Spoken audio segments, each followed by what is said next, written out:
Hello, everyone. I'm Tom Wistrcill. I'm JT Wistrcill. I'm Jack Wistrcill. We'd like to welcome you to another edition of From the Couch. NBA season is upon us. It seems like yesterday we were celebrating the championship by a certain squad from LA. Oh, it'd be fun to do it again. And it wasn't that long ago. As you can tell from the lack of players playing in the preseason, the Lakers are just going to enter the season at a later date. Kind of join whenever they feel like it. So anyway, we're going to talk about the Western Conference, which is where those Lakers reside. And the boys are going to give kind of 3 storylines each as we look into the Western Conference to see where we're heading. And then at the end, they're going to do their 8 playoff seeds, 1 through 8. And then we'll check back on those as we go along in the season and obviously as we head into the playoffs. So anyway, I think we're going to start with Jack this time here with his first storyline. So what do you got, Jack? You know, we had to start right here. The Lakers' dominance this season as expected. I mean, this might be the first time ever we've seen a team come off a championship and have the best free agency in the NBA. That doesn't happen much. We got the best duo in the NBA. 2 top 2 players ranked by ESPN. Back-to-back championships. Anything else is a disappointment for this team this season. Dennis Schroeder, Marc Gasol, Montrezl Harrell, Wesley Matthews. These are 4 great role players to add on to your team when you already have the 2 best players in the NBA. I mean, in the end, this is the best player in the world too, LeBron James. I expect nothing less but a championship from this team, and I expect them actually this year to have a better record than the Bucks as well. Wow. Okay. What are your thoughts on the Lakers? I don't know about the record just because of the amount of load management. Quickest turnaround we've ever seen with only 74 days, I believe, since guys like Kyle Kuzma and Taylor Horton-Tucker were in the finals, but home runs in the offseason. How about you talked about the 1 and 2 guys in terms of their main guys, but how about the 2 bench guys? Literally 1 and 2 and 6 man of the year voting. So love what the Lakers did. I always was afraid of Montrezl Harrell when he was somewhere else. And now he's on the Lakers. So now I like him. So, yeah, it should be a fun year to watch. And Jack is right. Anything short of a championship is a failure. That's how we do it in LA. That's how the Lakers roll. JT, what's your storyline number 1? How is this situation in Houston going to play out? I mean, there's just so many. There's only one likely outcome, but it's just fascinating to watch. James Harden just partying in Atlanta to Vegas, finally shows up, but he wants out. He said that multiple times. He did not sign an extension that would have paid him over $50 million per season too. So it's really rough there. I don't know what they do with James Harden. I think it's just interesting to watch and see. I think he wants to go to Philly, the Nets, maybe even the Heat. So where does that leave a team like the Rockets, who made some win-now moves? They added John Wall and DeMarcus Cousins, guys who look like they're ready to win now. Christian Wood is really good as well. Eric Gordon, Daniel House, the outside of the little bubble thing he got into. Even PJ Tucker's unhappy. So this is a playoff roster, a really good roster, especially if Wall and Cousins can even get back to slightly the form they were.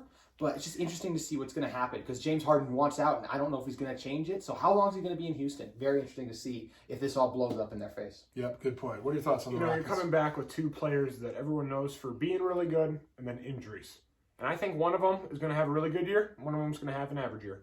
I'd be very surprised if Marcus Cousins does anything special this year. I just think the NBA's moved past the era of the slow big man that only scores. Marc Gasol, slow big man, pass first. Jokic, slow big man, he can pass too. Marcus Cousins isn't known for passing, only known for scoring. That's not going to help. But John Wall, in these preseason games, oh my gosh, is he fast. He's moving just so much faster and well, explosive, and his jump shot's actually not looking as bad as everyone thought it would be. It looks like it's improved a bit. So I expect John Wall to be an all-star this year. All right. Well, we'll see what happens. The James Harden saga is really strange, but something to watch here. So, all right, number 2, Jack, what are you thinking about? We got to stay with the same old Jazz. I don't think the Jazz improved at all in free agency. Everyone's so big on Derek Favors. Is this not just a smaller version of Rudy Gobert? I'm not sure. But they really needed this improvement. Their backup point guard, I don't even know who it is. Naja Williams-Goss, is he really going to have to step up to be there? Are they just going to rotate through Donovan Mitchell, Mike Conley, Clarkson, Ingles? And this is a playoff team still because Donovan Mitchell is unbelievable. He played unbelievable in the playoffs. In the end of the regular season, he was unbelievable in the bubble. Amazing to watch. But this isn't a team that's really going to struggle to come out the first round again. I mean, even though did they make it out of the first round this year? I believe they did. Yes. They did. So even though they did this year, I don't have the same feeling this year. Donovan Mitchell can only improve so much. And the biggest question is, did Rudy Gobert improve his offense? Or is this just Rudy Gobert catching lobs and dunks over and over again? We'll see. Yeah, the Jazz will be looking to make it out of the first round. Yeah, they did lose to the third Denver round, Nuggets. 3-1 lead. I think the one nice thing with at least you grabbing Favors is such a good defensive center. You can bring him in there And that's there's not much of a drop off there, but it will be interesting to see if Clarkson can contend for Sixth Man of the Year, and if they're going to make a deep run in the postseason, it'll be because of that defense they have. All right.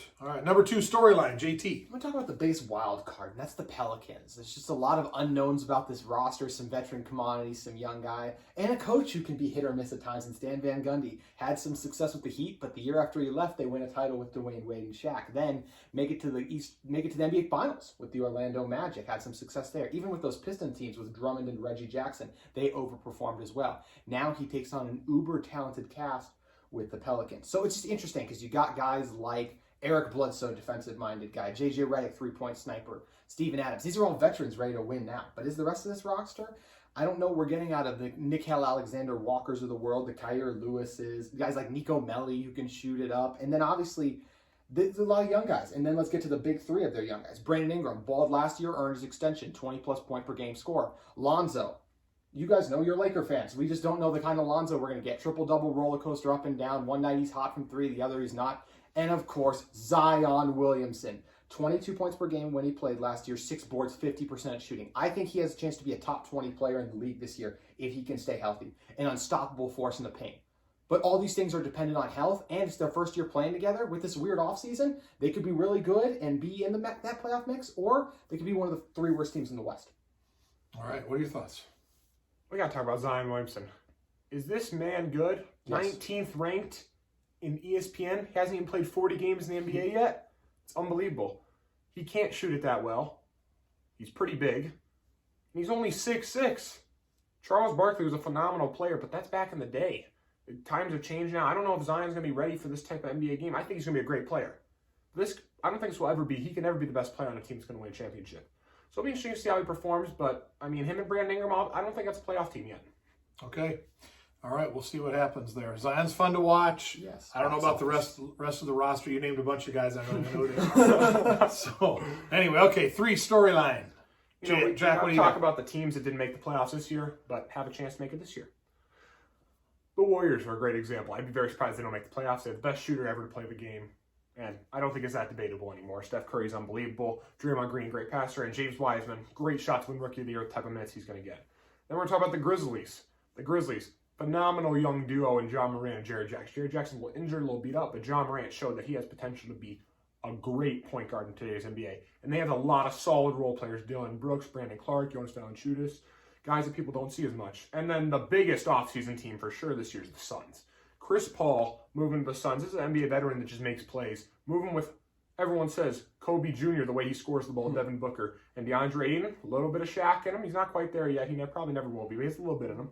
And then we go to the Pelicans, who I do think are going to underwhelm a bit, but who knows what type of talent they can put out on the floor. Lonzo can play great, Brandon Ingram, Zion. It's 4 teams right there that we can all see in the playoff mix. I mean, some teams are going to have to move out. It's going to be interesting to see what happens. Yep, great points there. We'll get to the playoffs here in a little bit. So point number 3, Yeah, JT, what do you got? Yeah, it fits in right off of what Jack's talked about with those Good. Suns, because they're one of the teams I'm looking at for this 4th seed. I see a clear-cut top 3 seeds in the West. We'll get to who those exact teams are, but I just think the 4th seed is going to be a really interesting battle. Who is the 4th team in the Western Conference? Can the Dallas Mavericks take that spot? But they don't have Kristaps Porzingis, so can Luka continue to elevate his game? I think he can, but to the level of carrying a team to the 4th spot, wait and see. All those new pieces for Phoenix. It's really exciting for them bringing in a new piece like Chris Paul, but they also brought in some guys like Jay Crowder too, who I bet might take a little bit of time to gel in there, as well as they might need contributions from the draft pick, which I was not a huge fan of. The Jazz with their hard defenses we talked about, and even a team like Portland. Can Damian Lillard put on a spectacular show? All these teams have a chance at the 4th seed. I don't know who's going to get it,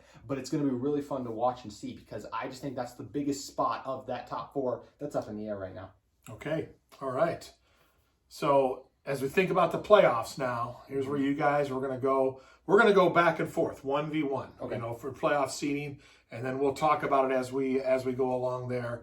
And then this will be the big test to see who gets what grade as we enter the playoffs. So JT, you're going to go first. I think you should go with the first playoff team. I'm pretty sure we all know who the number 1 seed is. You might as well say I it. think the number 1 seed is going to be a team from LA that is not named the Clippers. I'm going to go with the Lakers. I think they're the number 1 seed.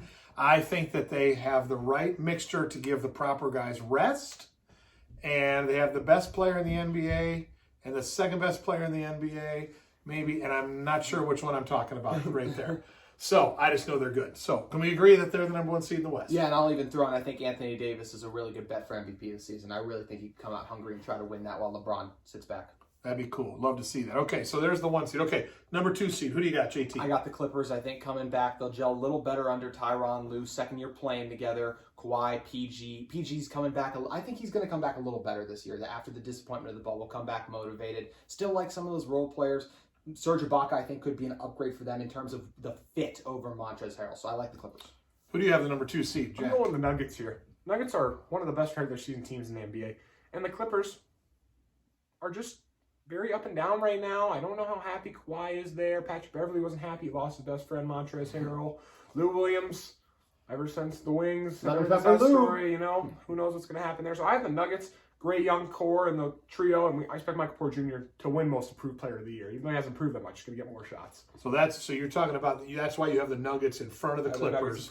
And you talked about the Clippers. Why you have the Clippers 2? Why do the Nuggets fall to 3 then in your book? Because there's two sides of the ball, and I really don't know about their defense. I thought Jeremy Grant losing him was a really tough blow for this team. They're going to have to really rely on Paul Millsap as he continues to age, and Michael Porter Jr. to step up on that side of the ball defensively. So I don't know that. Love Jokic and Murray as a tandem, especially the strides Murray took in the bubble. But there's two sides to the ball, and I don't know how they'll be on defense. So just so you know, JT, the ball is round. It has no sides. If it was flat, that's a saying. it would Two have sides sides. of the ball. The ball is round. That's a saying. You guys know that's a saying. That's a saying.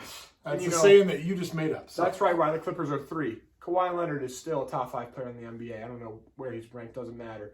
In the end, one of the best two-way players to ever play the game. Paul George should have a little comeback season, but in the end, I'll be interested to see how they do in the playoffs and end of the season comes. Kawhi Leonard gets injured a lot. Paul George's had injuries too. So see how they stay healthy. There you go. All right. So we got our top 3. Who's number 4 in your book, JT? I'm going to bet on Luka. I just don't like betting against him. I don't know because of Kristaps, but I like bringing in a guy like Josh Richardson. Think he'll make their defense a little better. And Luka's another guy who's a really good bet to win MVP.